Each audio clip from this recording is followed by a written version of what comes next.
Retirement के बाद अगर आप चाहते हैं कि आपकी बचत से हर महीने एक स्थिर और सुरक्षित आमदनी होती रहे, तो फिक्स्ड डिपॉजिट यानी एफडी आपके लिए सबसे भरोसेमंद विकल्प है। सीनियर सिटीजन के लिए बैंक न सिर्फ ज्यादा ब्याज दरें देते हैं, बल्कि ये निवेश पूरी तरह सुरक्षित भी माना जाता है। फिलहाल देश के top bank axis bank, PNB, SBI, bank of Baroda और कैनरा सीनियर सिटीजन को 7% से 7.75% तक का सालाना ब्याज दे रहे हैं।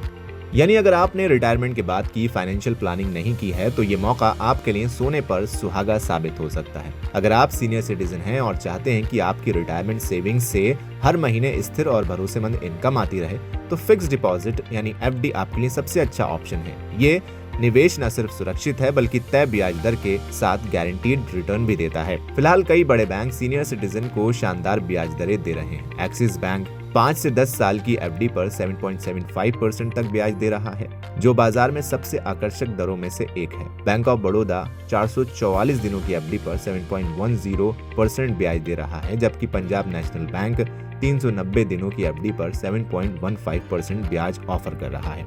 एसबीआई देश का सबसे बड़ा बैंक है। सीनियर सिटीजन को 5 से 10 साल तक की एफडी पर 7.05% ब्याज दे रहा है। वहीं कैनरा बैंक 444 दिनों की एफडी पर 7% ब्याज ऑफर कर रहा है। सीनियर सिटीजन को आम निवेशकों की तुलना में 0.50% ज्यादा ब्याज मिलता है, जिससे उनकी मासिक इनकम बढ़ती है और वित्तीय सुरक्षा भी बनी रहती है। इसलिए अगर आप 60 साल या उससे ज्यादा उम्र के हैं, तो इन बैंकों की एफडी आपके लिए एकदम भरोसेमंद और फायदेमंद निवेश साबित हो सकती है।